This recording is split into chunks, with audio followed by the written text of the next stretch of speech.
பிரச்சனை பண்ணிட்டேன்னா சரியாயிடும் நாளைக்கு. ஒரு நிமிஷம் சார். ரொம்ப எல்லோரும் அரை மணி நேரம் காத்து வச்சிட்டோம்.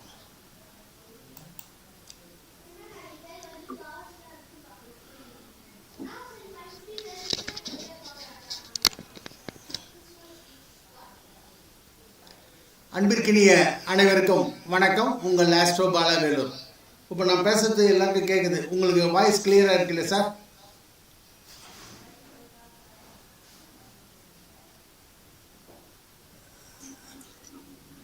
சரியா கேக்குதுங்க சார்? கேட்கலையா?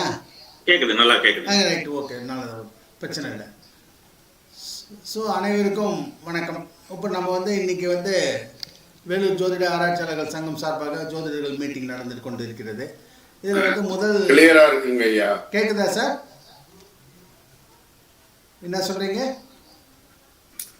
கிளியரா இருக்குங்க. Right sir, okay. ஒன்று டெக்னிக்கல் ஃபால்ட் ஆகி போச்சு. ஒன்றும் இல்லை, மெயில் ஐடி லேப்டாப்பில் மெயில் ஐடி மாறி இருக்குது. அதனால் எந்த மெயில் ஐடிக்கு போடுறது அது சின்க்ரனைசிங் பண்ண தெரியல. அதான் ஒரு சின்ன நம்ம ஜோதிடத்தில் இருக்கிறதுனால டெக்னிக்கல் ஆஸ்பெக்ட்லாம் நிறைய கற்றுக்க முடியல. பசங்களை கேட்டு தான் செய்ய வேண்டியதாக இருக்குது. சரி, வேறு வழி இல்லை. பசங்களை ஒன்று கொஞ்ச நேரத்தில் ரெக்டிஃபை ஆகிடும். இப்போ எப்படியோ லைவ் போட்டேன். இல்லை, லைவ் ஓடுதான்னு செக் பண்ணிக்கோங்க. ஆஸ்ட்ரோ பாலா வேலூர் யூடியூப்பில் லைவ் ஓடுதான்னு நீங்கள் உங்களுடைய வேறு செல்ஃபோனில் செக் பண்ணிக்கங்க. இதில் செக் பண்ணாதீங்க. சரி, இன்றைக்கு நம்ம பொங்கல் கொண்டாட்டம், ஜோதிட கொண்டாட்டம் ரீதியில் இன்றைக்கு ஒரு பெரிய மீட்டிங் ஒன்று நடந்து இருக்குது. இன்றைக்கி நம்ம சென்னையிலேருந்து திரு பழனிநாதன் சார் ஐயா வந்திருக்கிறார். அவர் நம்ம வேலூர் மேடையில் பல முறை பேசியிருக்கிறார். இப்போ கடந்த வாரம் 5 நாளைக்கு முன்னாடி நடந்த மாநாட்டில் கூட அவர் உரையாற்றினார். ஸோ அவர் மீண்டும் நம்மளுடைய ஆன்லைன் ஜோதிடர்கள் மீட்டிங்கில் உரையாடுவது நம்ம அனைவருக்கும் மிக்க மகிழ்ச்சி. இந்த அரை மணி நேரம் லேட் ஆகிடுச்சு, என்னன்னு தெரியல. எல்லாருக்கும் வருத்தப்படுறேன், மன்னிச்சுக்கிங்க.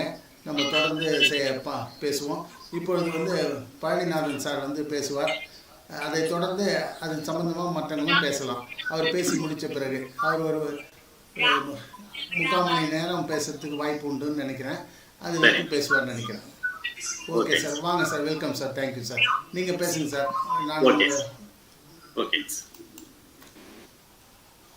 ஓம் சக்தி. அருள்மிகு லலிதா செல்வாம்பிகை அம்மன் அருள் ஆசையுடன் வேலூர் ஜோதிட ஆராய்ச்சியாளர்கள் சங்கத்தின் சார்பாக நடைபெற்றுக் கொண்டிருக்கக்கூடிய பொங்கல் ஜோதிட திருவிழாவின் ஒரு பகுதியாக இன்று 14/1/2026 போகி பண்டிகை நாளான நன்னாளில் இந்த கூகுள் மீட் வழியாகவும் யூடியூப் நேரலை மூலமாகவும் கண்டு கொண்டிருக்கின்ற அன்பு சகோதர சகோதரிகளுக்கு எனது அன்பார்ந்த வணக்கத்தினை தெரிவித்துக் கொண்டு பொங்கல் நல்வாழ்த்துக்களையும் தெரிவித்துக் கொள்கின்றேன்.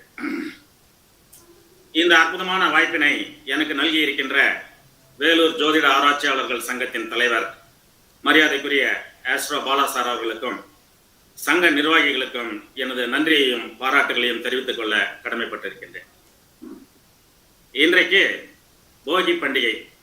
பழையதை நீக்கி புதியதை ஏற்கும் நாளே போகி பண்டிகையின் சிறப்பாகும். நாமும் நம்முடைய தீய எண்ணங்களை விடுவித்து நல்ல எண்ணங்களை வளர்த்து கொண்டு சுற்றுச்சூழலை பாதுகாப்போம் என இந்த நாளிலே உறுதியேற்போம். இன்றைக்கு நான் பேச விழுகின்ற தலைப்பு ராசிக்கல் மோதிரம் இப்படித்தான் அணிய வேண்டும் என்கின்ற தலைப்பாகும். நாம் பெரிய நகைக்கடைகளுக்கு செல்லும் பொழுது அங்கு ஒரு விளம்பர பலகை வைத்து அதில் எந்தெந்த ராசிதாரர்கள் எந்தெந்த வகையிலான ராசிகள் வைத்து மோதிரம் அணிய வேண்டும் என்று 12 ராசிகளுக்கும் குறிப்பிட்டு இருப்பார்கள். அதில் பார்த்தீர்களே ஆனால் பொதுவாக மேஷம் என்றால் பவளம், ரிஷமம் என்றால் வைரம், மிதுனம் என்றால் பச்சை, அப்படிதான் இருக்கும். அதன்படி நாம் வாங்கி அணிவது நமக்கு எந்த விதமான நற்பலன்களையும் வழங்காது. சிலருக்கு எதிர்மறையான பலன்களை கொடுத்து கஷ்டத்தையும் ஏற்படுத்திவிடக்கூடும். உங்கள் ராசிகள் உங்கள் ராசிக்கானது அல்ல. உங்களுக்கு அதிர்ஷ்டம் தரும் கல் எதுவோ அதுதான் உங்களுக்கு ராசிக்கல் ஆகும். எனவே ராசிக்கல் எப்படி தேர்ந்தெடுக்க வேண்டும் என்றால் நம்முடைய லக்னத்தின் அடிப்படையிலே தேர்ந்தெடுக்க வேண்டும், நட்சத்திரத்தின் அடிப்படையிலே தேர்ந்தெடுக்க வேண்டும்.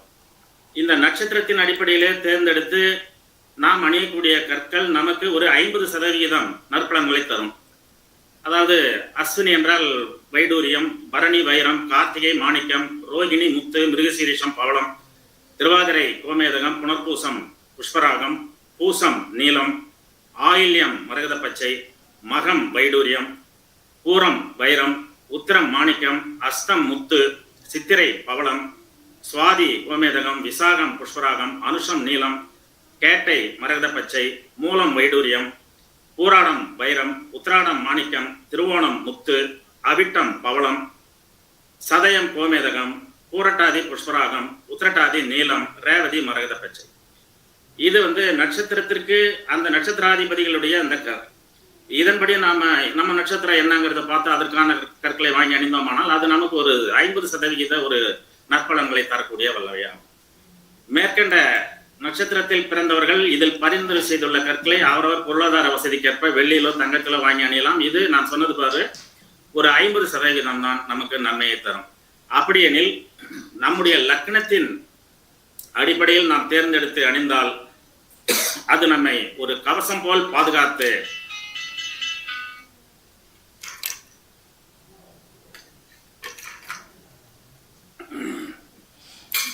பெருவாரியான நற்பலன்களை நமக்கு வழங்கும். நன்றாக கவனிக்க வேண்டும். உங்கள் ராசிக்கு அல்ல, உங்களுடைய லக்னத்திற்கு ஏற்றக்கல். முக்கியமாக இந்த லக்னத்திற்கு தேர்ந்தெடுக்கும் பொழுது அந்த லக்னத்திற்கு பூர்வ புண்ணிய ஸ்தானத்தை ஆய்வு செய்து அதனுடைய அதிபதியின் கற்களை அணிவதே முதல் நிலை யோகத்தை தரக்கூடிய வல்லமையாகும். முதலாவதாக மேஷ லக்னம். மாணிக்கம் மேஷ லக்னத்திற்கு பூர்வ புண்ணிய ஸ்தானமான சிம்மம், அதனுடைய அதிபதி சூரியன். சூரியனுடைய கல்லான மாணிக்க கல்லை மேஷ லக்னத்தை சேர்ந்தவர்கள் அணிய வேண்டும். இது அவர்களுக்கு முதல் நிலை யோகத்தை அவர்களுக்கு தரும். அடுத்து மேஷ லக்னத்திற்கு பாக்கியஸ்தானம் தனுசு, அதனுடைய அதிபதியான குரு பகவானின் கல்லான புஷ்பராக கல்லை இவர்கள் அணிந்தால் அது இவர்களுக்கு 2ஆம் நிலை யோகத்தை தரக்கூடியதாகும். அதற்கடுத்து ரிஷபம். ரிஷப லக்னத்தை சேர்ந்தவர்களுக்கு பூர்வ புண்ணியஸ்தானம் கன்னி, அதனுடைய அதிபதி புதன் பகவானின் கல்லான மரகத பச்சை கல்லை ரிஷப லக்னத்தை சேர்ந்தவர்கள் அணிந்தால் அவர்களுக்கு அது முதல் நிலை யோகத்தை தரக்கூடியதாகும். ரிஷப லக்னத்திற்கு பாக்கியஸ்தானம் மகரம், அதனுடைய அதிபதி சனி பகவானின் கல்லான நீலக்கல்லை இவர்கள் அணிவது அவர்களுக்கு 2ஆம் நிலை யோகத்தினை தரும். அதுக்கடுத்து அப்படியே மிதுனம். மிதுன லக்னத்தை சேர்ந்தவர்களுக்கு பூர்வ புண்ணிய ஸ்தானம் என்பது துலாம், துலாத்தின் அதிபதி சுக்கிரனின் கல்லான வைரம் இவர்களுக்கு முதல் நிலை யோகத்தை தரும். இவர்களுக்கு தனாதிபதி 2ஆம் ஸ்தானமான மிதுனத்தின் அதிபதி புதன் சுக்கிரனுக்கு நட்பு என்பதால் இவர்களுக்கு மரகத பச்சை 2ஆம் நிலை யோகத்தை தரக்கூடியதாகும். கடகலக்கணத்தை சேர்ந்தவர்களுக்கு பூர்வ புண்ணியஸ்தானம் விருச்சிகம். இந்த ஸ்தானத்தில் லக்னாதிபதி சந்திரன் சென்று நீச்சம் அடைவதால் இவர்களுக்கு பூர்வ புண்ணியஸ்தானாதிபதியின் கல் அணியக்கூடாது. ஏற்கனவே சொன்னது மேஷம், ரிஷபம், மிதுனம் இவர்களுக்கு அந்த பூர்வ புண்ணியஸ்தானத்தினுடைய அதிபதியினுடைய கல்லை அணிவது மிகச்சிறந்த யோகத்தினை தரும். ஆனால் கடக லக்னத்தை சேர்ந்தவர்களுக்கு பூர்வ புண்ணியஸ்தானம் விருச்சிகம், இந்த ஸ்தானத்தில் லக்னாதிபதி சந்திரன் சென்று நீச்சம் அடைவதால் இவர்களுக்கு பூர்வ புண்ணியஸ்தானத்தின் அதிபதியினுடைய கல்லை இவர்கள் அணியக்கூடாது. எனவே சந்திரனுக்கு 2வது ஆதிபத்தியமும் கிடையாது. எனவே இவர்கள் சொந்த ஸ்தான அதிபதியான சந்திரனின் முத்துக்கல்லையே அணியலாம். இதுவே இவர்களுக்கு முதல் நிலை யோகத்தை தர வல்லதாகும். சந்திரனுக்கு சூரியன் நட்பு என்பதால் இவர்கள் சூரியனின் கல்லான மாணிக்கத்தை அணிந்தால் இவர்களுக்கு 2ஆம் நிலை யோகத்தை தரும். அதுக்கடுத்து சிம்மலக்கணம். சிம்மலக்கணத்தை சேர்ந்தவர்களுக்கு பூர்வ புண்ணியஸ்தானம் தனுசு, தனுசினுடைய அதிபதியான குரு பகவானே மீனத்தில் இவர்களுக்கு 8வது அதிபதியாகவும் வருவதால் இவர்கள் பூர்வ புண்ணியஸ்தான அதிபதியினுடைய கல்லை தவிர்க்க வேண்டும். சிம்மலக்கணத்தை சேர்ந்தவர்களுக்கு பூர்வ புண்ணியஸ்தானம் தனுசு, தனுசினுடைய அதிபதியான குரு பகவான் மீனத்திலே அதிபதியாக இருந்து இவர்களுக்கு 8ஆம் ஸ்தான அதிபதியாகவும் வருவதால் பூர்வ புண்ணியஸ்தானத்தினுடைய அதிபதியினுடைய கல்லை நாம் சிம்மலக்கணத்தைக்காரர்களுக்கு தவிர்த்து இவர்களுக்கு சொந்த ஸ்தானாதிபதியான சூரியனின் கல்லான மாணிக்க கல்லையை இவர்கள் அணிய வேண்டும். இதுவே இவர்களுக்கு முதல் நிலை யோகத்தினை தரும். பாக்கியாதிபதியான செவ்வாய் இவர்களுக்கு 2ஆம் நிலை யோகத்தை தரக்கூடிய சிம்ம லக்னதாரர்களுக்கு செவ்வாய் பகவானின் கல்லான பவளக்கல் 2ஆம் நிலை யோகத்தினை தரும். சிம்மத்திற்கு மேஷம் 9ஆம் இடம் என்றதுனால பாக்கியாதிபதியான கல்லை இவர்கள் அணியலாம், அல்லது இவர்களுடைய சொந்த ஸ்தான லக்னஸ்தானத்தினுடைய அதிபதியினுடைய கல்லான மாணிக்க கல்லையை இவர்கள் அணிவது முதல் நிலை யோகத்தினை தரும். அதுக்கடுத்து கன்னி லக்னம். கன்னி லக்னத்தை சேர்ந்தவர்களுக்கு தனாதிபதியாகவும் பாக்கியாதிபதியாகவும் வரக்கூடியவர் ரிஷபம் மற்றும் துலாத்தின் அதிபதியான சுக்கிரன் ஆவார். கன்னி லக்னத்திற்கு தனஸ்தானாதிபதியும் சுக்கிரன், பாக்கியஸ்தானாதிபதியும் சுக்கிரன். எனவே இவர்கள் சுக்கிரனே லக்ன சுபராகவும் இவர்களுக்கு வருகிறார். எனவே கன்னி லக்னத்தை சேர்ந்தவர்கள் சுக்கிர பகவானின் கல்லான வைரம் அணிவது இவர்களுக்கு முதல் நிலை யோகத்தினை தரும். புதன் பகவானை இவர்களுக்கு தொழில் ஜீவனஸ்தான அதிபதியாகவும் உள்ளதால் மரகத பச்சை கல் அணிவது இவர்களுக்கு 2ஆம் நிலை யோகத்தினை தரும். அதற்கடுத்து துலாம் லக்னத்தை சேர்ந்தவர்களுக்கு பூர்வ புண்ணியஸ்தான அதிபதியாக வரக்கூடியவர் கும்பத்தின் அதிபதியான சனி பகவான் ஆவார். அவரே 4ஆம் அதிபதியாகவும் வருவதால் இவர்கள் சனி பகவானின் கல்லான நீலம் அணிவது இவர்களுக்கு முதல் நிலை யோகத்தினை தரும்.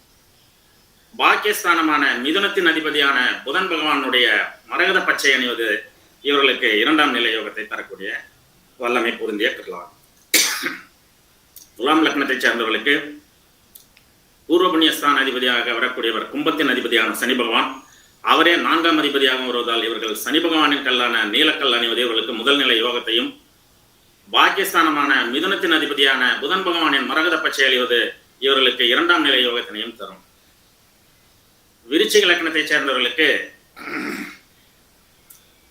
சந்திரனும் சூரியனும் லக்ன சுபர்களாக வருவார்கள்.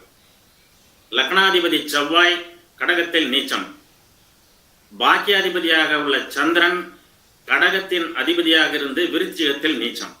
இது ஒரு நீச்சபங்க ராஜயோகம் தரும். மேலும் மைனஸ் இன்டு மைனஸ் பிளஸ் என்று சொல்வது போன்று சந்திரனின் கல்லான முத்து மற்றும் 10ஆம் அதிபதியான லக்ன சுபரான சூரியனுடைய கல்லையும் இணைத்து முத்து மற்றும் மாணிக்கம் இவை இரண்டையும் இணைத்து ஒரே கல்லாக ஒரே மோதிரமாக இவர்கள் அணிவது மிகச்சிறந்த யோகத்தினை இவர்களுக்கு விருச்சிக லக்னக்காரர்களுக்கு தரும். இவர்களுக்கு 2ஆம் நிலை யோகத்தை தரக்கூடிய ஆப்ஷன் எதுவுமே கிடையாது. இவர்களுக்கு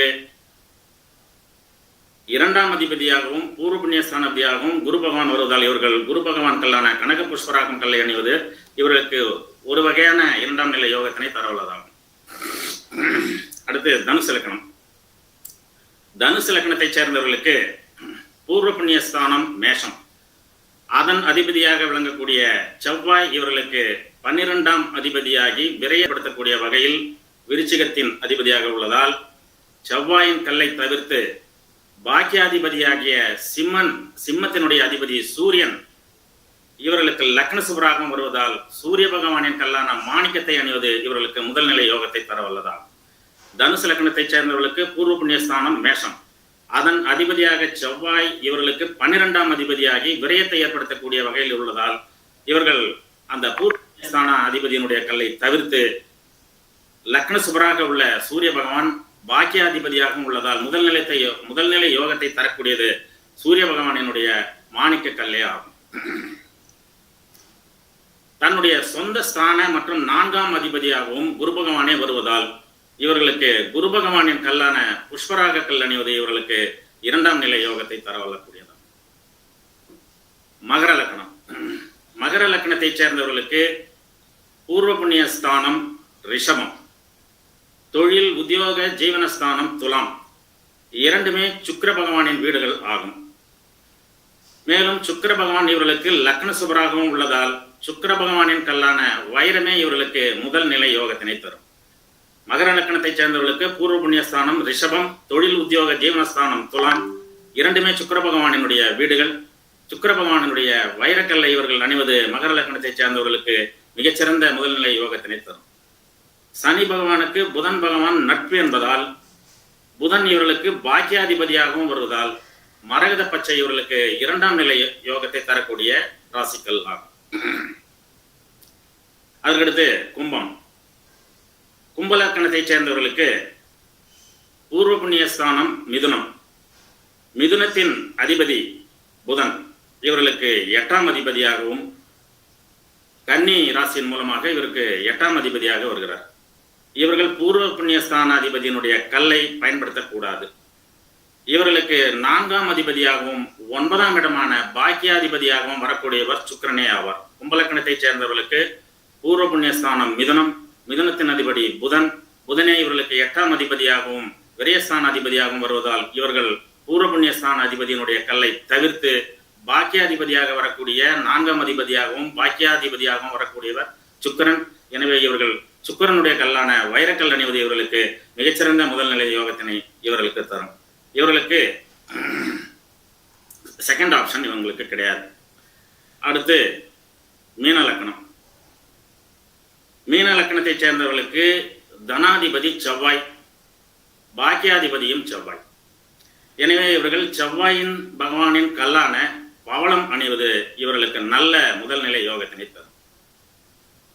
பூர்வ புண்ணிய ஸ்தான அதிபதியாக வரக்கூடிய கடகத்தின் அதிபதி சந்திரனின் கல்லான முத்து இவர்களுக்கு 2ஆம் நிலை யோகத்தினை தரும்.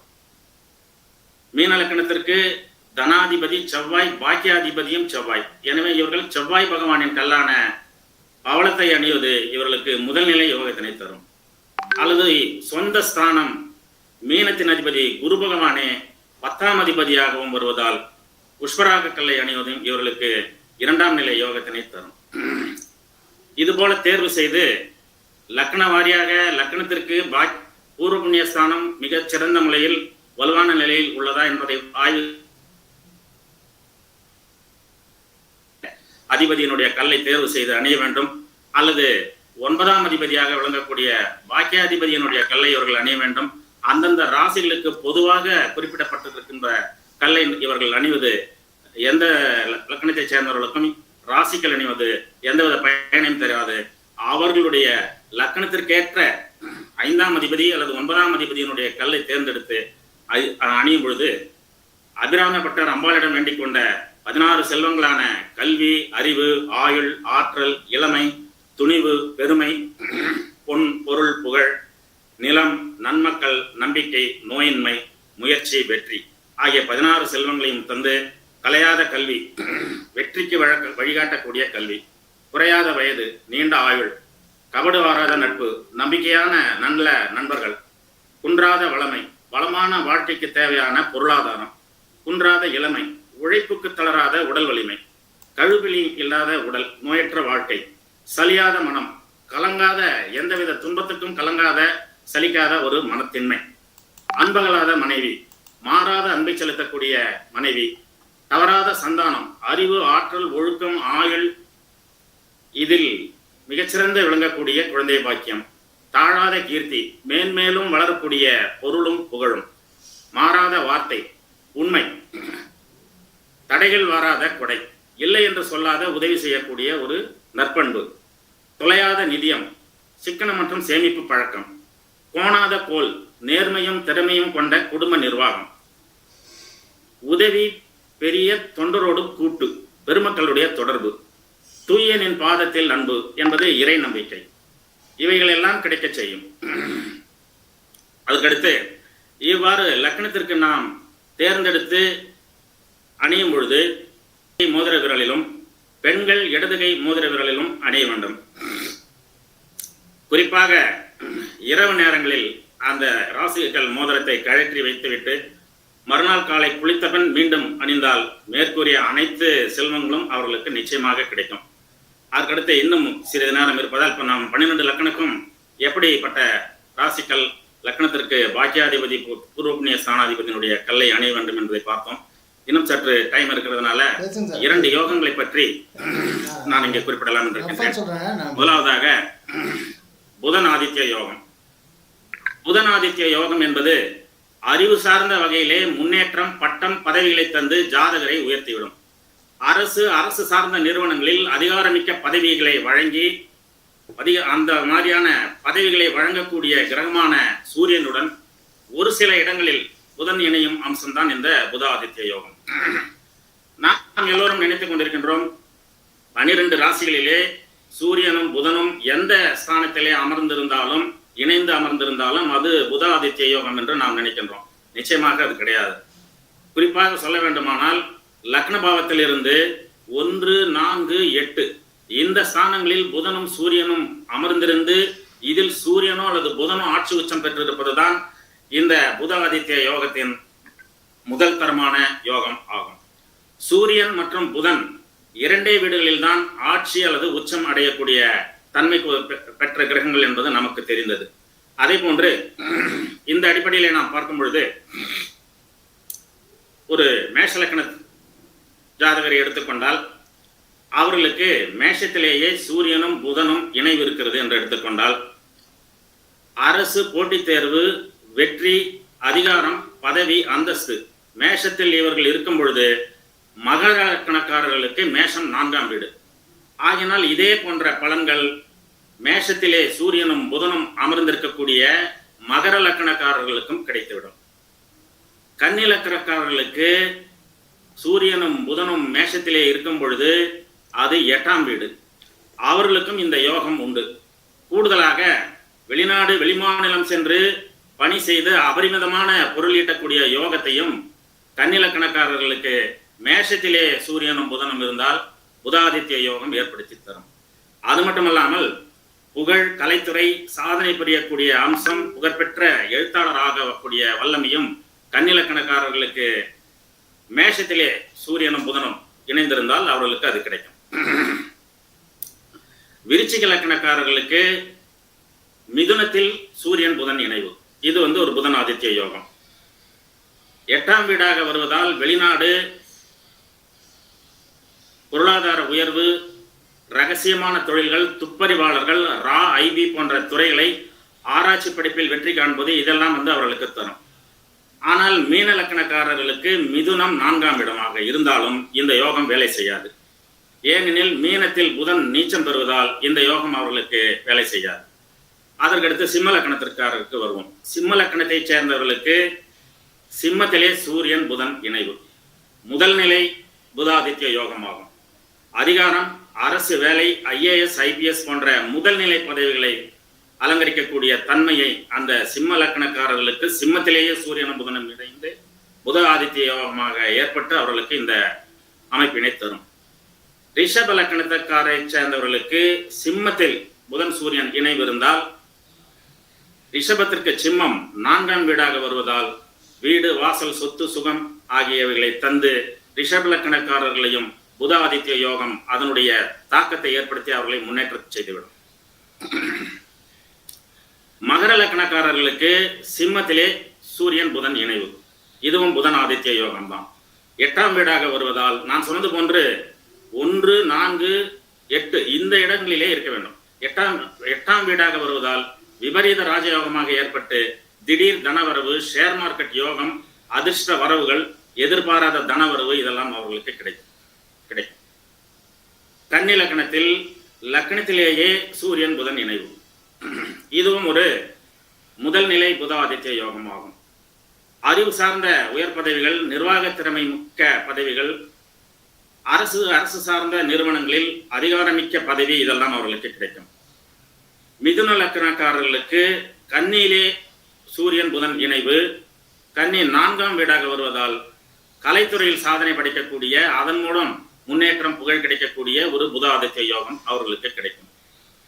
கும்பலக்கணக்காரர்களுக்கு கன்னியிலே சூரியன் புதன் இணைவு 8ஆம் வீடாக வருவதால் வெளிநாடு யோகம், கல்வியிலே மேன்மை, அதன் மூலம் பட்டம், பதவி, அதிகாரமிக்க பதவிகள் இதெல்லாம் அவர்களுக்கு கிடைத்துவிடும். கேந்திரத்திலோ திரிகோணத்திலோ சூரியன் புதன் இணைவு இருந்தால் அது 2ஆம் நிலை புத ஆதித்ய யோகம் ஆகும். எனவே லக்னத்திலிருந்து 1, 4, 8 இந்த வீடுகளில் சூரியனும் புதனும் இணைவு பெற்று அதில் யாராவது ஒருவர் ஆட்சியோ உச்சமோ பெற்றிருந்தால் மட்டுமே அது புத ஆதித்ய யோகமாக இருந்து அவர்களுக்கு வாழ்க்கையிலே கல்வியிலும் அதிகாரத்திலும் பதவியிலும் அமர்த்திவிடும் என்பதை பற்றி இந்த புத ஆதித்ய யோகத்தின் மூலம் நாம் தெரிந்து கொள்ளலாம். அதுக்கடி இன்னொரு யோகத்தை பற்றி கூறி அதோடு நிறைவு செய்யலாம் இருக்கிறேன். கஜகேசரி யோகம் அல்லது குரு சந்திர யோகம். சந்திரனுக்கு கேந்திரத்தில், அதாவது சந்திரன் அமர்ந்த ராசிக்கு 4, 7, 10 குரு ஆட்சி அல்லது உச்சம் பெறுதல், இது ஒரு விதி. இந்த யோகம் மட்டும்தான் கேந்திர வலிமை உள்ள ஒரு யோகம் ஆகும். குருவும் சந்திரனும் சமசப்தமமாக பார்வை செய்தாலும் இந்த யோகம் உண்டு. இந்த யோகத்தினால் ஜாதகருக்கு என்ன பலன் என்று பார்க்கும் பொழுது, சந்திரனுக்கு கேந்திரத்தில் 4, 7, 10 குரு ஆட்சி அல்லது உச்சம் பெற்று இருக்க வேண்டும். குருவும் சந்திரனும் சமசப்தமமாக பார்வை செய்து கொள்ள வேண்டும். இந்த 2 விதிகள் தான் இந்த கஜகேசரி யோகம் அல்லது குரு சந்திர யோகம். இந்த யோகத்தினால் ஜாதகருக்கு ஜாதகத்தில் எந்த பாப கிரகங்கள் எந்த ஸ்தானத்தில் இருந்தும் கெடு பலன்களை கொடுத்தாலும் இந்த யோகம் அதனை தகர்த்தெறிந்துவிடும். ஜாதகருக்கு புகழையும் செல்வத்தையும் நற்பெயரையும் கொடுக்கக்கூடிய யோகம் ஆகும். எந்த கிரகத்தினாலும் ஜாதகருக்கு கெடு பலன்களை தர இயலாமல் செய்துவிடும் இந்த யோகம். ஜாதகத்தில் உள்ள குற்றங்களை எல்லாம் நீக்கி இந்த யோகம் தடுத்துவிடும் என்று கூறி, சார் நம்ம முடிச்சுக்கலாமா சார்? அதுக்கடுத்து ஏதாவது டிஸ்கஷன் பண்ணலாம் சார். ஓகே. இந்த லக்னத்திற்கேற்ற வகையிலே ராசிக்கல்லை தவிர்த்து லக்னத்திற்கேற்ற கல்லை எவ்வாறு தேர்வு செய்து அணிய வேண்டும், அது எந்தெந்த லக்னதாரர்களுக்கு எந்தெந்த கிரகங்கள் வலுப்பெற்ற நிலையில் இருந்தால் அது சம்பந்தமான அது தொடர்புடைய கல்லை அணிய வேண்டும் என்பதை பார்த்தோம். ஒரு லக்ன வாரியாக பார்த்தோம். அதன் பிறகு புத ஆதித்ய யோகத்தை பற்றியும் கஜகேசரி யோகத்தை பற்றியும் சுருக்கமாக பார்த்தோம். இந்த ஒரு அற்புதமான வாய்ப்பினை எனக்கு வழங்கிய வேலூர் ஜோதிட ஆராய்ச்சியாளர்கள் சங்கத்தினுடைய தலைவர் அன்பிற்குரிய திருவாளர் ஐஸ்வர பாலாசார் அவர்களுக்கும் மற்றும் நிர்வாகிகளுக்கும் நன்றி கூறி எனது உரையை முடிக்கின்றேன். நன்றி. ஓம் சக்தி. நன்றி சார். ரொம்ப சந்தோஷம் சார். நிறைய பாயிண்ட்ஸ் நிறைய சொன்னீங்க. ரொம்ப சிறப்பு. ஏன்னா நிறைய பேர் இந்த கடையில் நகை கடையில் போனோம்னா மேஷ ராசியா பவளத்தை போடு, ரிஷப ராசியா நீ வைரத்தை போடு, மிதுன ராசியா நீ மரகத்தை போடுன்னு சொல்லுவாங்க. டக்குன்னு அது ஒரு ஸ்டாண்டர்டாக எழுதி வச்சுருவாங்க. அதெல்லாம் போட்டோம்னா போய் சேர்த்துருவாங்க கரெக்டாக உடனே சீக்கிரம். ஏன்னா மாரகாதிபதி தசை பாதகாதிபதி கிரகங்களுடைய இதெல்லாம் போட்டோன்னா போயிடும். ஆனால் நீங்கள் சொன்ன பாயிண்ட்ஸ் ரொம்ப அருமையாக இருந்தது. ஆனால் ஒரு சின்ன நீங்கள் பாயிண்ட் சொன்னதில் மகர லக்னத்திற்கு புதன் 2ஆம் தர யோகாதிபதினு சொன்னீங்க. உங்களுடைய கால்குலேஷன்ஸ் வச்சு மகர லக்னத்துக்கு புதன் 6க்குரியவராகவும் ஆயிடுறாரு. 9க்குரியவர் தான், பாக்கியாதிபதி தான். பட் ஏன்னா உங்களுடைய ஃபில்டரில் பார்த்தீங்கன்னா 9 எந்த 6, 8க்குரியவர்கள் நீக்கணும் அப்படின்னு ஒரு பிளான் வச்சுருக்கீங்க உங்களுடைய டாப்பிக்கில் பார்த்தா சாராம்சம். அப்போ அந்த 6, 8 வரும்போது புதனை மட்டும் ஆட் பண்ணிட்டீங்க. ஏன், ஏதாவது காரணம் ஏதாவது இருக்கான்னு? புதன் மட்டும் 2ஆம் தர யோகாதிபதினு போட்டீங்க மகரத்துக்கு. 9ஆம் அதிபதியாக. ஆமாம், 9 பாக்கியாதிபதியினுடைய கல்லை அணியலாம். இல்லை, அதுதான் அவர் 6க்கும் ஆதிபத்தியம் பெற்றுறாரு. அதுக்காக கேட்குறேன். இதுல நாம சார் 8 தான் நம்ம தவிர்க்கிறோம், 6 தவிர்க்கல. ஓ, 6 பரவாயில்லன்றீங்க. 6 பரவாயில்ல. அதனால தான் அதை 2ஆம் நிலை யோகத்துக்கு கொண்டு வந்துரும். இதே அது 8ஆக இருந்தால் அது நிச்சயமாக தவிர்க்கப்பட வேண்டியதாக. சரி சரி சரி சரி சரி ரைட். ஆனால் நல்ல அனலைசிஸ். இப்படி தான் போடணுங்க ஆக்சுவலி. ஏன்னா கல்லை போடுன்னு ஏதோ ஒரு கல்லை போடுறது சிறப்பு அல்ல. முக்கியமாக அடுத்த ஒரு சிலர் நடக்கக்கூடிய தசைக்குரிய கல்லை போடுவாங்க. அது எந்த லக்னமாக இருந்தாலும். பட் அதை விட இதுதான் சிறப்பு. இது ஸ்டாண்டர்டு. பிறந்ததுலேருந்து முடிவு வரைக்கும் இருக்கலாம். ஒன்றும் பிரச்சனை இல்லை. நீங்கள் சொன்ன பாயிண்ட்டு நல்ல பாயிண்ட்டு. புதாதித்ய யோகம் ஷார்ட்டாக சொல்லணுன்னா புதனோ சூரியனோ ஆட்சியோ உச்சமோ பெற்று அந்த இடம் 1, 4, இப்போ 8ஆக இருந்துச்சுன்னா புதாதித்ய யோகம். ஒரே முடிச்சிடலாம். ரைட், ரொம்ப சந்தோஷம். அடுத்த பாயிண்ட் கஜகேசரி யோகம் சொன்னீங்க. கஜகேசரி யோகம் நல்ல யோகம்தான். ஆனால் அதில் ஒரு பெரிய மைனஸ் இருக்குல்ல கஜகேசரி யோகத்தில். ஒரு பெரிய மைனஸ் என்னன்னா வாழ்நாள் முழுக்க ரெஸ்ட்லெஸ் கேரக்டர். அது வாழ்நாள் முழுக்க போராடி கொண்டே இருக்கணும். அவர்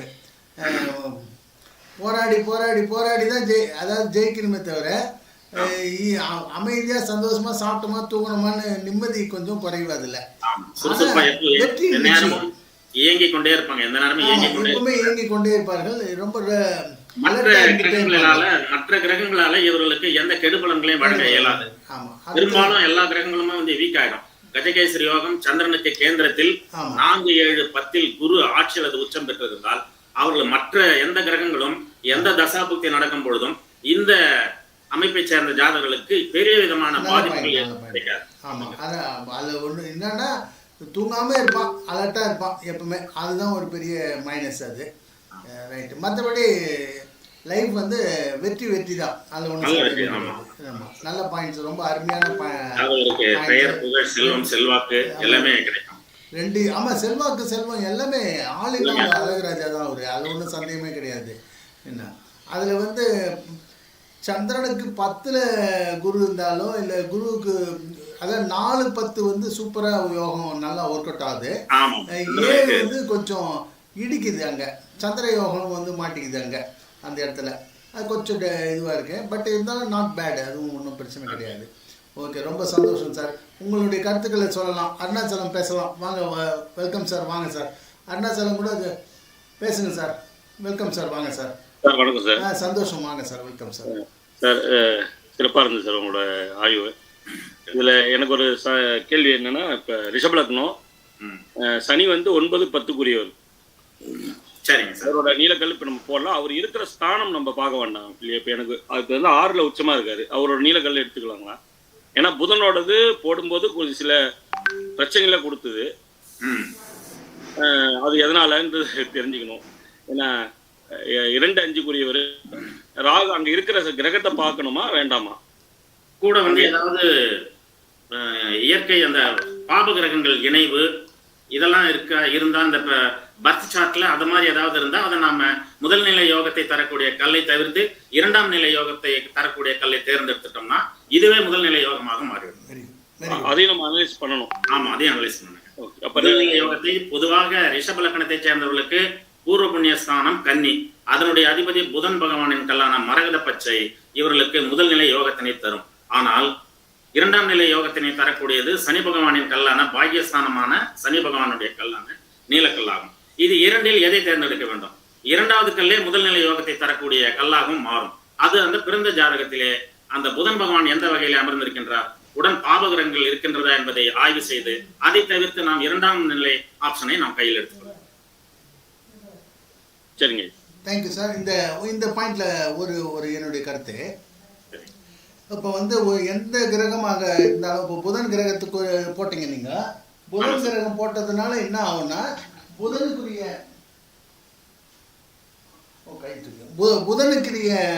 கேரக்டரிஸ்டிக்ஸ் வந்து நம்மளை வந்து அட்டாக் பிடிச்சிக்கும் கெட்டிமா.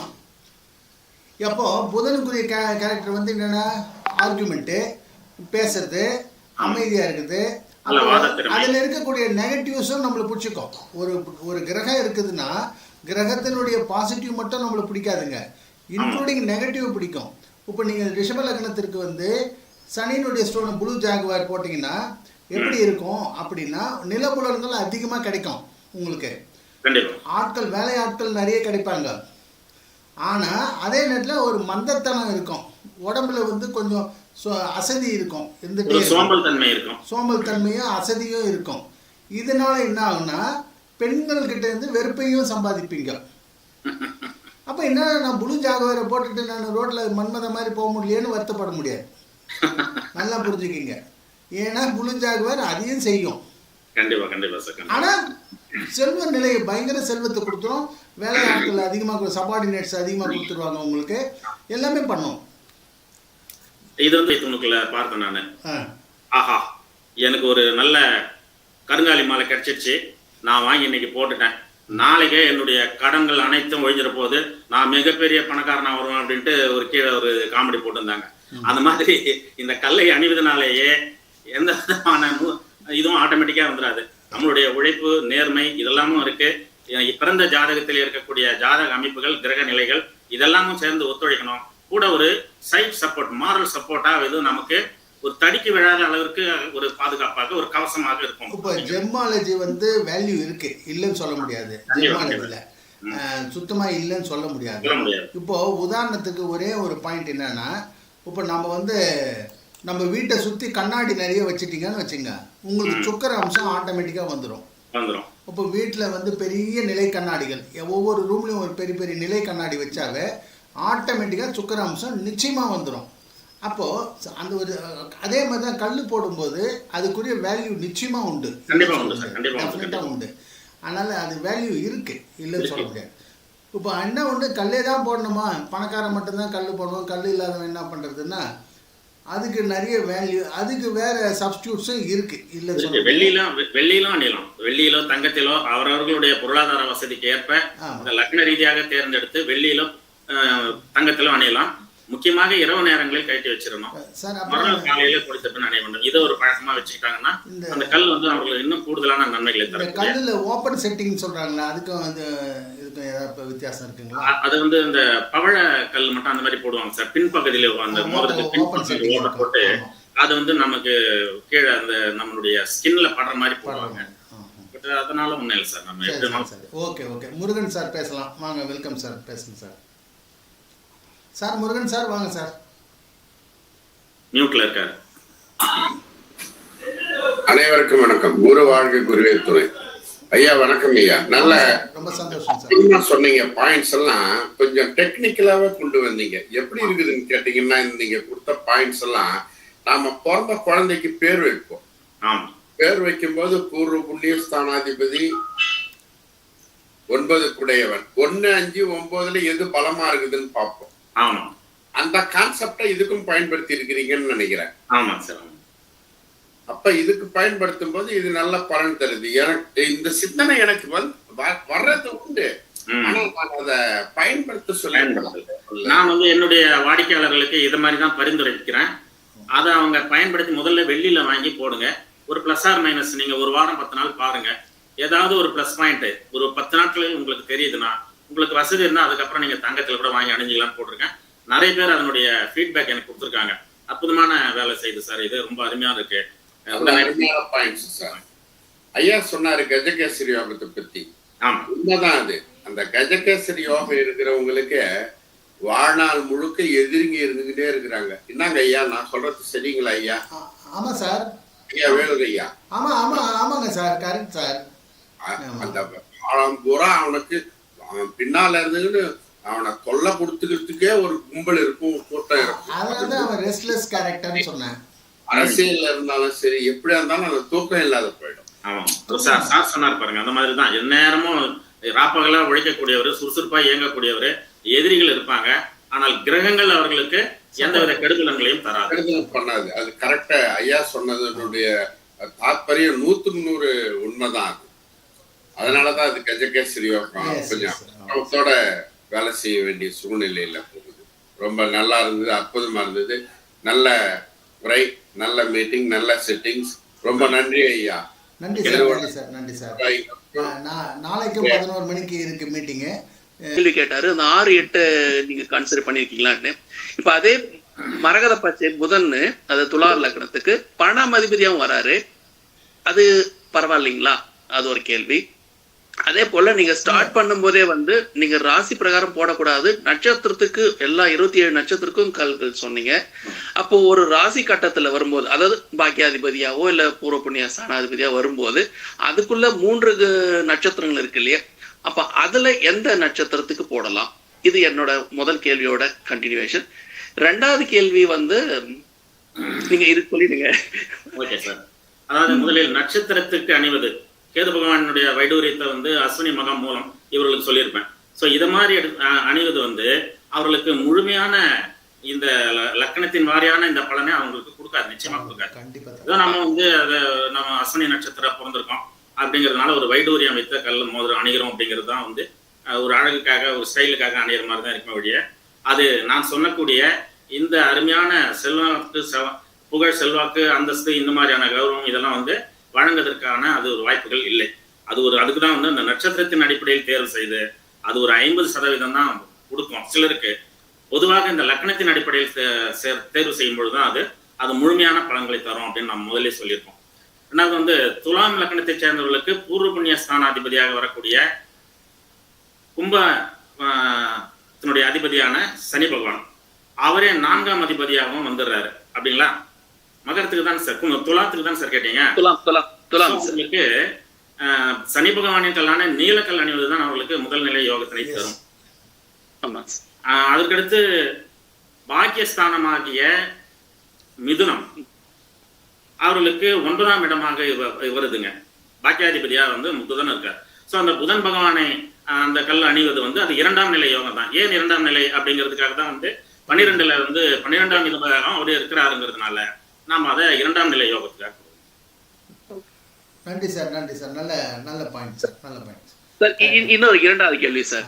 இப்ப நம்ம வந்து இப்போ மோதிரம் மாதிரி அணியறதே வந்து நமக்காகவா, அதாவது நம்மளோட ஆன்மாக்காகவா, நம்மளோட பொருளாதாரத்துக்காகவா?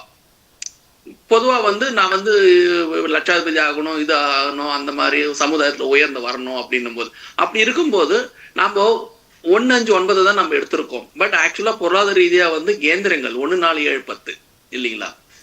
சோ அப்போ முக்கியமா நமக்கு தேவை வந்து 1, 5, 9 தான், இல்லைன்னு சொல்ல வரல. அப்ப ஏன் நம்ம 1, 4, 7, 10 மூலியமா நம்ம அணியக்கூடாது? பூர்வ புண்ணியம் தான் சார் ஒருத்தருக்கு மிகச் சிறந்த யோகத்தினை தரக்கூடியது. அதுதான் இதெல்லாம் வந்து நாம பூர்வ புண்ணிய வலு இருந்தால்தான், அந்த பாக்கியம் இருந்தால்தான் நாம கேந்திரத்தை அனுபவிக்க முடியும். ஆமா, 5ஆம் இடம் எதுவாக இருந்தால் தான் நம்ம கேந்திரத்துக்கு அடுத்த கட்டம் தான் அது கேந்திரம். கேந்திரத்துல கிரகங்கள் ஸ்ட்ராங்கா இருந்து நமக்கு பொருளாதாரத்தை, நமக்கு எவ்வளவு செல்வங்களை வழங்கினாலும் நமக்கு பூர்வ புண்ணிய ஸ்தானாதிபதி வலுவாக இருந்தால்தான் நாம் அதை அனுபவிக்க முடியும். நிச்சயமாக சார். அதுக்காக தான் சார் இந்த பதிலுக்காக தான் சார் நான் இந்த கேள்வி கேட்டேன். நன்றி சார். Sir, thank you sir. நல்ல அருமையான பாயிண்ட் இது. கேட்ட கேள்வியும் அருமையான பாயிண்ட்டு. ஏன்னா வந்து இப்போ நம்ம வீடு கட்டணும், வேலைக்கு போகணும்னு சொல்லிட்டு கல் போடலாமான்னு கேட்பாங்க.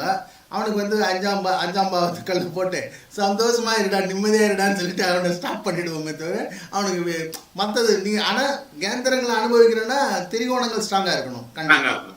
அதில் எந்த விதமான சந்தேகமும் கிடையாது. ரொம்ப நல்ல பாயிண்ட், அருமையான பாயிண்ட் சார். நன்றி நன்றி. 10ஆம் அதிபதி இப்போ அவர் சார் சொன்னார், விருச்சிக லக்னத்திற்கு 10ஆம் அதிபதி கல்ல போடுன்ட்டாரு ஃபர்ஸ்ட் ரேங்க்ல. அது அவர் வந்து திரிகோணாதிபதி இல்லை, இருந்தாலும் முதல் தர யோகாதிபதி அவர் விருச்சிக லக்னத்துக்கு. அந்த பாயிண்ட் ஆஃப் வியூவில் வந்து அவர் அந்த இடத்துல கேந்திரத்தை எடுத்திருக்கார், இல்லைன்னு சொல்லலை. ஆமாம், நல்ல பாயிண்ட். தேங்க்யூ, நன்றி. அடுத்து கவிதா பேசலாம், வாங்கம்மா. வணக்கம் ஐயா. வணக்கம். ரொம்ப நல்லா இருந்ததுங்க ஐயா, ரொம்ப நன்றி. அப்புறம் எனக்கு ஒரு சின்ன டவுட்டுங்க ஐயா. இப்போ நம்ம ஜாதகத்துல இப்ப குரு அணி லக்னங்கள், சுக்கிர அணி லக்னங்கள்லாம் இருக்காங்க. சோ அவங்க நம்ம லக்னப்படி பார்த்தோம் தங்கம் வெள்ளி அப்படி மாறி மாறி போடலாங்களா? அது பரவாயில்லைங்களா? அது வந்து அவரவர்களுடைய பொருளாதார வசதிக்கு ஏற்ப தங்கத்திலோ வெள்ளியிலோ அணியலாங்களாம். அதனால வந்து எந்த வித பாதிப்பும் கிடையாது. அது ஒண்ணு, 2 பேருமே வந்து இயற்கை சுபர் அப்படிங்கிற கேட்டகரியில வந்துருவாங்க. வசதி இருப்பவர்கள் தங்கத்திலும், கொஞ்சம் கம்மியான நிலை ஸ்டேட்டஸ் இருக்கிறவங்க வெள்ளியிலையும் வாங்கி அணியலாம். இந்த கற்களினுடைய ஜெம்ஸ் வந்து ஒரிஜினல் கல்லாக இருக்கும் பட்சத்துல அது அவர்களுக்கு நல்ல பலன்களை தரும். இப்போ மகரம் கும்ப லக்னங்கள்லாம் சார்ந்தவங்க இப்ப தங்கத்துல அணியும் போது அதோட பாதிப்பு இருக்குங்களா? இருக்காது. அணியலாம், தாராளமா அணியலாம். சரிங்க ஐயா, நன்றி. சார் சொன்னது வந்து ஒரு தங்கமும் வெள்ளியும் பார்த்தீங்கன்னா சுக்கிரன் குரு 2 பேருமே வந்து இயற்கை சுபர்கள் அப்படின்றார். ஸோ அந்த இயற்கை நைசர்கிய சுபர்ன்னு சொல்கிறதுனால அது வந்து நான் கண்டிப்பாக நல்லதே தான் செய்வார். சுட்டாலும் மேன்மக்களே அப்படின்னு சொல்கிற மாதிரி, கெட்டாலும் கெட்டாலும் மேன்மக்களே, சுட்டாலும் ஒன்று வரும் நண்டு, சுட்டாலும் சங்கு வெண்மை தரும்னு. சந்தோஷம்.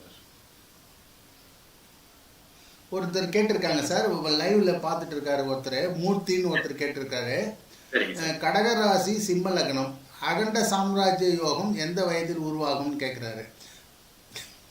அகண்ட சாம்ராஜ்ய யோகம், கடகராசி சிம்ம லக்னம் அகண்ட சாம்ராஜ்ய யோகம் எந்த வயதில் உருவாகும்னு. அது வந்து தசையை பார்த்து தான் முடிவு பண்ணணும். கண்டிப்பாக தசையை மாற்று முடிவு பண்ணணும்.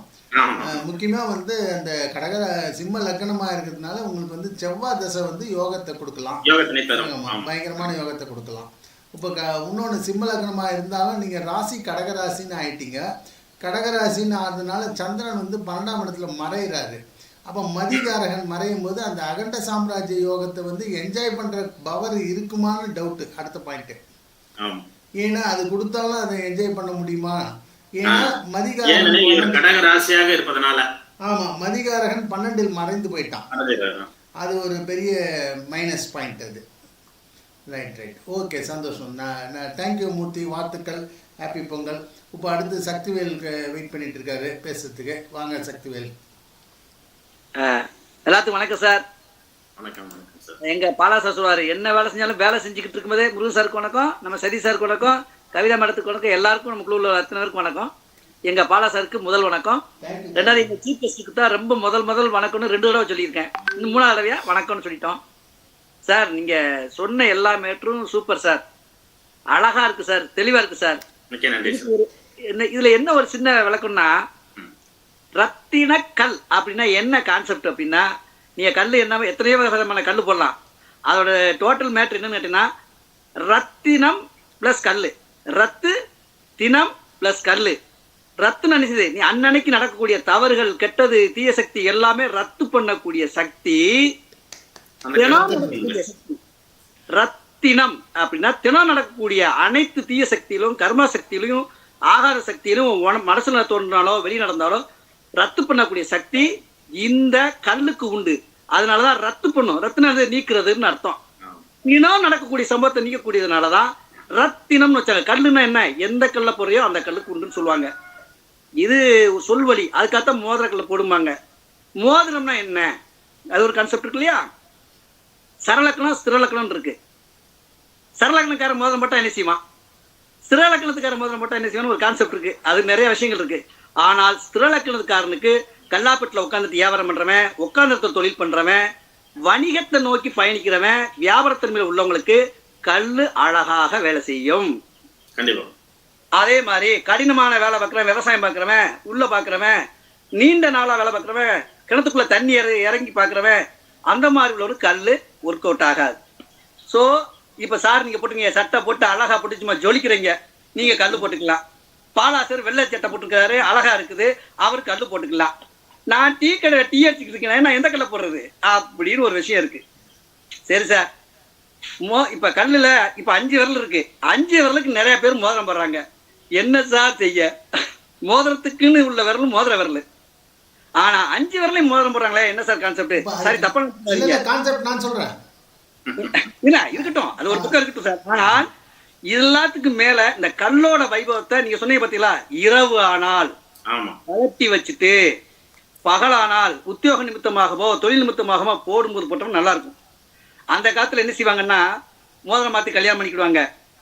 என்ன இப்ப மோதிரங்களை கான்செப்ட் இருந்துச்சு. ஆனால் மோதிரத்தோட கான்செப்ட்ல கல் வச்சுட்டீங்க ஓகே. ஆனால் தாயத்து கட்டுவாங்க கிராமத்துல, ஒரு கழுத்துல ஒரு தாயத்து கட்டுவாங்க. அந்த தாயத்துல கல் வைப்பாங்க சார், உங்களுக்கு தெரியும். தாயத்து கழுத்துல வைப்பாங்களா சார்? வேர் வைப்பாங்க, கல் வைப்பாங்க. அந்த கல் வைப்பாங்க, அது நன்மை இருக்கா சார்? மோதிரத்தை கல் வந்து கையில தான் விரல தான் போடணுமா, கழுத்துல தாயத்து போடுறாங்க, அதை வைக்கலாமா, பதிக்கலாமா சார்? இந்த விரல்கள் பத்தி சொல்லும் பொழுதுங்க, இது வந்து ஆள்காட்டு விரல் குரு பகவானுடைய விரல்.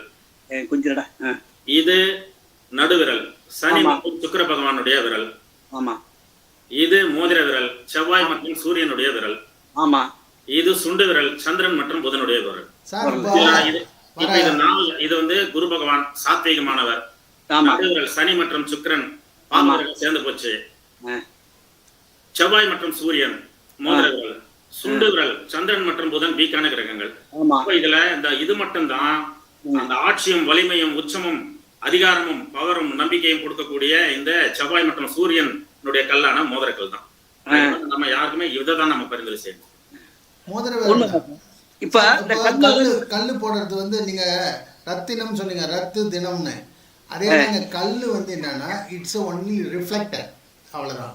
ஏன்னா இப்போ வரவன் வந்து நம்மளை பார்க்கறான்னா அவனுடைய கண் திருஷ்டி வந்து நம்ம மேல படாம இருக்கிறதுக்கு தான் இந்த மோதிரம். அன்னைக்கு பார்க்கக்கூடிய இடங்கள்ல இருந்து வரக்கூடிய விஷயங்களை ரத்து பண்றதுக்கு தான், வாண்டர்ந்து அதை ரத்து பண்ணி நீக்கிறதுக்கு தான் ரத்தினம் அப்படின்னு வச்சாங்க. மோதிரம் போடுறதுனுடைய நோக்கமே வந்து என்னன்னா வைப்ரேஷன், மற்றவனுடைய வைப்ரேஷனை வந்து ரெஸ்ட்ரிக்ட் பண்றதுக்கு தான். அதான் அதனாலதான் ரத்தினம்னு அதுக்கு பேர் வச்சது. அப்போ தினம் நடக்கக்கூடிய சம்பவத்தை அந்த கல் நீக்கும் அப்படிங்கிறதுனால அந்த கல் வச்சது போடுன்னு சொன்னாங்க. அடுத்து ஒரே ஒரு கொஸ்டின் சார், கழுத்துல நகை நிறைய போடுறாங்க பெண்கள், அதுல கல்லு பதிக்காங்க. வசதியானவங்க கூடுதலா வைப்பாங்க, இல்ல கவிதா மேடம் மாதிரி உள்ள வசதியானவங்க கூட கல்லு நிறைய ஜுவல்ஸ் வச்சு போட்டுக்கிடுவாங்க, அதுல கல்லெல்லாம் வைப்பாங்க. அப்படி கழுத்துல அலங்காரம் பண்ணக்கூடிய நகைகள்ல கல்லு வைக்கலாமா? ஏன்னா மோதிரத்துக்கு மட்டும் சொன்னோம்னா போதாதுல்ல சார், சில விஷயங்கள் இருக்குல்ல சார். ஏன்னா வைக்கலாம். மாணிக்க கல்லு, முத்து கல்லு வைக்கலாம், பவளம் வைக்கலாம். மாணிக்கம், முத்து, பவளம். இப்ப மைனர் செயின் போடுறோம், ஒரு செயின் ஒரு டாலர் போடுறோம், டாலர்ல கல் வைக்கிறாங்க. இந்த ராசிக்காரங்களுக்கும் ஒரு கான்செப்ட் வரும் இல்லையா? நான் எதுக்கு கேட்கணும் சார், நாங்க மேக்கப் மேனு அந்த நகை அலங்காரம் வடலாம் எல்லாத்துக்கும் போடுவோம், ராஜாவுக்கு பண்ணையாருக்கு போடுவோம் சார். அதுல போடும்போது உங்களுடைய சௌகரியம் தான் சார். டாலரா செஞ்சு கழுத்துலயும் போட்டுக்கலாம், மோதிரமா செஞ்சு விரல்லையும் போட்டுக்கலாம். அது உங்களுடைய ஆனா உடம்புல இருக்கணும், அவ்வளவுதான். பேசுற கான்செப்ட் ஃபுல்லா மோதிரத்து விரலை பத்தியே தான் நம்ம பேசணும், மோதிரத்தை பத்தியே தான் பேசணும். ஆனா கழுத்துலன்னு ஒண்ணு இருக்குது, இங்க தாயத்து போடுறதுல இருக்குது, ரெண்டாவது ஒரு நரிக்கொம்பு மாதிரி ஒண்ணு போடுவாங்க, அது மேல ஒரு கல்லு வைப்பாங்க. இந்த மாதிரி ஒரு இருக்குன்னு சொல்றதுனால தான் கேட்டேன். சாரி, தப்பா நினைச்சுக்கலாதீங்க சார். காஸ்டியூம் டிசைனர் ஆல்வேஸ், அதனால தான் கேட்கறேன். இப்போ வந்து சார், இப்போ கல் வந்து நீங்க சொல்ற மாதிரி என்னடா பதக்கம் போடுறோம் அப்படின்னா வைரம், மரகதம், முத்து, மாணிக்கம் இது வரைக்கும் இதுல போடலாம். ஏன்னா மார்பு வரைக்கும் மேல் வயிறு வரைக்கும் காலப்புருஷனுக்கு வந்து 1ஆம் இடத்துல இருந்து 5ஆம் இடம் வரைக்கும் ஒர்க் அவுட் ஆகுது. அதனுடைய ரத்தனங்களை தான் நம்ம யூஸ் பண்ணணும் அப்படின்னு இருக்கு. ப்ளூ ஸ்டோன்லாம் போடக்கூடாது, ப்ளூ ஸ்டோன்லாம் மார்புக்கு முன்னாடி போடக்கூடாது அப்படின்னு ஒரு ஒரு தாட் இருக்கு. அது எப்படின்னு எனக்கு தெரியாது. ஏன்னா வந்து கோகினூர் வைரம் ப்ளூ ஸ்டோன் அது வந்து சிலோன்லேருந்து தான் தயார் பண்ணது. அது இந்தியாவிலேருந்து கோகினூர் வைரம் இப்போ வந்து பிரிட்டிஷ் சாம்ராஜ்யத்தில் இருக்குன்றாங்க, பிரிட்டிஷ் குடோனில் இருக்குன்றாங்க. அந்த கோகினூர் வைரம் எப்போ நமக்கு கிரீடத்தில் கோகினூர் வைரம் போதோ அப்போவே அவன் வந்து கிரீடம் வந்து கீழே விழுந்துடும். ஏன்னா அந்த ரூல்ஸ் ப்ளூ ஸ்டோன் போட்டு கூடாது. ப்ளூ ஸ்டோன் போட்டாவே டிஸ்டர்பன்சஸ்க்கு வந்துடும், அதாவது கிரீடத்துக்கு ஆபத்துன்னு அர்த்தம். அதே சமயத்துல சார், பெரிய பெரிய கர்ப்ப கிரகத்துல சாமியை வைக்கிறாங்க. சாமி வைக்கும் போது அந்த தகடு என்னென்னமோ வச்சு கல் வைக்கிறாங்க, வைரக்கல் வைக்கிறாங்களா? உண்மையா சார்? மூல விக்கிரகத்துக்கு வைக்கிறாங்க இல்லையா கல்லு? உண்மைதான். அதெல்லாம் வீட்டு வாசல்ல உத்தரத்துக்கு கீழே வாசல் வைப்பாங்க, அது நவரத்னம் வைப்பாங்க. இதுலயே மேன்மை இருக்கு சார். ஏன்னா நம்ம வந்து மனிதர்களுக்கு மேம்பட்ட ஒரு வாழ்க்கைக்கு பண்ணும்போது அந்த வீட்டுல உள்ள வாஸ்துக்கும் ஒரு கல் வைக்கிறாங்க இல்லையா? சோ இதை தெளிவுபடுத்த சார். இது ஒரு ரத்தனம் வைக்கிறது வந்து நவகிரக பூஜை அதுக்கு பேரு. ஏன்னா நவகிரகத்தை வழிபட்டுட்டு அந்த வீட்டுக்குள்ள நம்ம கொடுத்தனும் போகணும்னு சொல்றதுக்காக தான் ரத்தனங்களை வைக்கிறோம். நவரத்தனங்கள் அதுல 9 ரத்தனங்கள் இருக்கும். ஆனா பட் இப்போ 10 ரூபாய்க்கு கூட 50 ரூபாய்க்கு கொடுன்னா கொடுப்பாங்க, அது வேற விஷயம். 20 ரூபாய் கொடுத்தாங்க வாஸ்கால்ல கீழே வைக்கிறதுக்குனால 20 ரூபாய் கொடுக்குறாங்க. ஆனா அப்படிலாம் வைக்க கூடாது, நிறைய வைக்கணும்.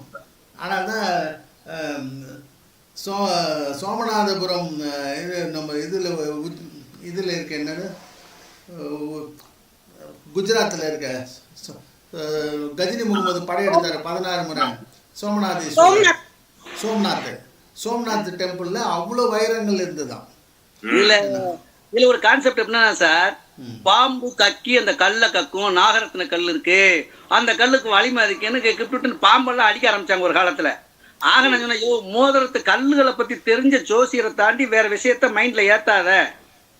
உனக்கு ஜாதகம் நட்சத்திரம் என்ன, ராசி என்ன, உன் தொழிலுக்கு என்ன, இல்ல அடுத்த கட்ட நகர்வுக்கு என்ன, இப்ப என்ன திசை நடக்குது, என்ன திசை இருப்புது. ஏன்னா திசைகளும் சில சமயம் கல்லுகள் வந்து ஆப்போசிட்டா வேலை செய்யும்.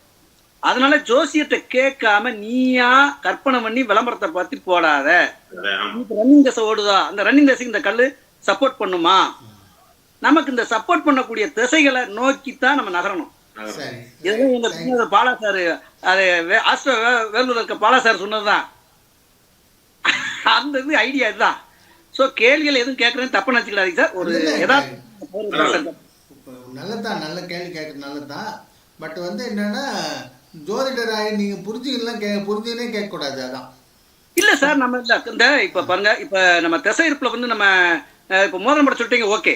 திசை இருப்புல போடும்போது கொஞ்சம் அதுக்கு வலிமை இருக்கும் இல்லையா? அதை கேட்கறது தான், கன்ஃபார்ம் பண்றது தான் சார் கேட்கறேன். இருப்பு தசைக்கா அந்த கல்லுக்கு பவர் இருக்கும்ல சார்? எல்லா கல்லுக்குமே பவர் உண்டு சிவா, இல்லைன்னு சொல்ல. அந்தந்த கிரக காரகத்துவங்களை வேலை செய்யும் கண்டிப்பா. அது நீங்க எந்த இது வேணாலும் பாடலாம், கிரக காரகத்துவங்கள் வேலை செய்யணும், நிறைய வேலை செய்யும், இல்லைன்னு சொல்ல முடியாது. இன்னொன்று இப்போ ஃபார் எக்ஸாம்பிள் வந்து வைடூரியம், கோமேதகம் இதெல்லாம் வந்து என்னன்னா தசை முடிஞ்ச உடனே கைட்டிடணும். அது காட்டாம விட்டாங்கன்னா தூக்கிடும், டிஸ்டர்ப் பண்ணிடும். ஸோ நிறைய விஷயங்கள் இருக்கு இதில். பட் வந்து எல்லாத்துலேயும் நுணுக்கங்கள் இருக்குது, இல்லைன்னு சொல்ல முடியாது. ஆமாம். அது இல்லாமல் கல் வந்து கண்ண முடின்னு போட்டு போடுவது இல்லை. ஆண்களாக இருந்துச்சுன்னா 6 கேரட்டு கல் போடணும். 6 கேரட்டுக்கு கம்மியாக கல் போட்டோன்னா வேலை செய்யாது. ஆமாம். ஸோ பெண்களாக இருந்துச்சுன்னா மினிமம் 4 கேரட் போடணும். 3லேருந்து 4 கேரட்டு பெண்கள். அதுக்கு மேலே போட்டான்னா வேலை செய்யாது. இதே பெண்களுக்கு 6 கேரட் போட்டோன்னா அவள் வந்து வீட்டை விட்டு வெளியே போயிடுவாள். அதான் சார் கல்லுக்குள்ள ஒரு ரகசியம் இருக்கு இல்லையா? 6 கேரட்டுக்கு மேலே போட்ட கல் எந்த பெண்ணா இருந்தாலும் வீட்டுக்குள்ள இருக்க மாட்டா. இன்னும் அதுல டீப்பா நுணுக்கமான விஷயங்கள் நிறைய இருக்கு. அதனால சார் மூக்குத்தியில கல்லு போட்டாங்க, காது கம்மல்ல கல்லு வச்சாங்க சார். அதனாலதான் கேட்டது, வேற ஒண்ணும் இல்லை சார். Thank you sir. தகவல் ரொம்ப பயனுள்ளதா இருந்துச்சு. கேள்விகளை கேட்டேன்னு எதுவும் நினைச்சுக்கிட வேண்டாம். ஒரு இதுதான் சரி. அடுத்து வேற யாராவது பேசுறதா பேசலாம். ராதாகிருஷ்ணன், சத்தீஸ்வரி, சண்முக சுவாமி சார். சண்முகம் சார் வாங்க சார். காலையில் மதுக்கரை சார் பார்த்துட்டு இருக்கீங்களா?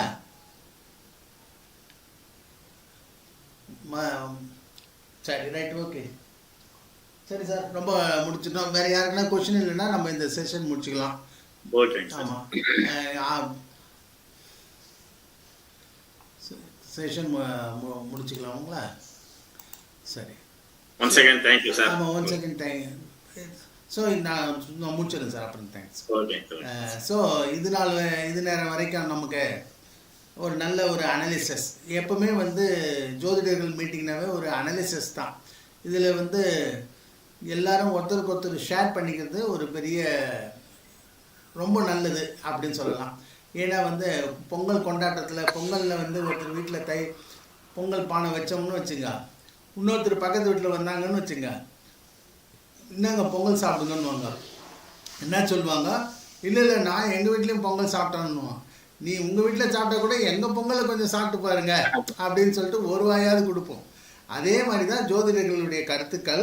ஒவ்வொருத்தரும் ஒவ்வொரு ஏரியாவிலேருந்து ஒவ்வொரு விதமான ஒரு கருத்துக்கள் வந்து நம்ம பகிர்ந்து சாப்பிட்டுக்கிறோம் அப்படின்னு அர்த்தம். ஸோ இது ஒரு நல்ல தருணம். இந்த தருணத்தில் திரு பழனிநாதன் சார் ஐயா அவர்கள் வந்து நம்மிடையே பேசியது, உரையாடியது நமக்கு மிக்க மகிழ்ச்சியை தருகிறது.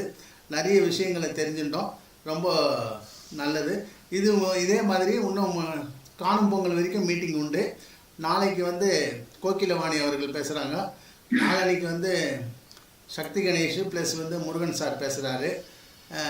அடுத்து காணும் பொங்கல் அன்னைக்கு திரு ரோஷன் பேசுகிறாரு. அடுத்து ஞாயிற்றுக்கிழமையில் வந்து கைரேகையும் ஜோதிடமும் ஒரு கிளாஸ் ஒன்று. இப்போ சார் வந்து கைரேகையை பற்றி விரலை பற்றி ஒன்றுன்னா சொல்ல ஆரம்பித்தார். குரு விரல், புதன் விரல் அப்படின்னு. ஆனால் என்னப்பா இது அடுத்த வர ஞாயிற்றுக்கிழமை நான் சொல்ல வேண்டியது டாபிக் ஆச்சு, இப்பவே சொல்லிடுவார் போலக்குது அப்படின்னு நினச்சேன் நான். பரவாயில்ல, விரலோடு நிறுத்திட்டாரு. நான் உள்ள ரேகையும் கிரகத்தையும் கம்பேரிசன் பண்ணுறோம். இப்போ ஜாதகமும் ஜோதிடமும் ஜாதகமும் கைரேகையும் என்கின்ற தலைப்பில் ஒரு கிளாஸ் உண்டாது ஞாயிற்றுக்கிழமை. ஸோ இந்த 4 நாளும் டைட் ஷெடியூல் இருக்குது. இது இல்லாமல் ஈவினிங் நைட்டு 9 மணிக்கு லைவ் ப்ரோக்ராம் கேள்வி பதில் மக்களுக்காகாது. அது 4 நாளும் தொடர்ந்து உண்டு. ஓகே, இது வரைக்கும் கேட்டவங்களுக்கு நன்றி. திரு பழனிநாதன் சாருக்கு ஸ்பெஷல் நன்றி. திரு பழனிநாதன் சார் ஒரு சில வார்த்தைகள் பேசிடுவார். நன்றி. இந்த அற்புதமான ஒரு வாய்ப்பினை வழங்கி இன்றைக்கு போகி பண்டிகையான இந்த நன்னாளிலே வாய்ப்பினை வழங்கி இத்தனை ஜோதிடர்களை நம்ம நேரலை மூலியமாக சந்தித்து உரையாடக்கூடிய ஒரு வாய்ப்பினை வழங்கிய வேலூர் ஜோதிட ஆராய்ச்சியாளர்கள் சங்கத்தினுடைய தலைவர், அன்புக்கும் பாசத்திற்கும் மரியாதைக்குரிய ஆஸ்ட்ரோ பாலா சார் அவர்களுக்கு மீண்டும் ஒருமுறை நன்றியை தெரிவித்துக் கொண்டு, அந்த சங்கம் மேன்மேலும் வளர வேண்டும், அந்த சங்கத்தினுடைய நிர்வாகிகளுக்கும் என்னுடைய பாராட்டுகளை தெரிவித்துக் கொண்டு நிறைவு செய்கின்றேன். நன்றி. ஓம் சக்தி. நன்றி, வணக்கம். நாளைக்கு வந்து 11 மணிக்கு வந்துருங்க. இன்னைக்கு கொஞ்சம் ஸ்டக் ஆகிடுச்சு சிஸ்டம், மெயில் மாறி போச்சு. நாளைக்கு வந்து ஒன்றும் ப்ராப்ளம் இருக்காது. நன்றி, நாளைக்கு பார்ப்போம். நன்றி. நாளைக்கு தைப்பொங்கல் அன்னைக்கு. நன்றி சார், அனைவருக்கும் நன்றி. அனைவருக்கும் நன்றி. நன்றி நன்றி நன்றி நன்றி சார். பொங்கல் வாழ்த்துக்கள் சார். எல்லாருக்கும் பொங்கல் வாழ்த்துக்கள் சார். தேங்க்யூ. அனைவருக்கும் பொங்கல் வாழ்த்துக்கள். இதுலயும் கல்லு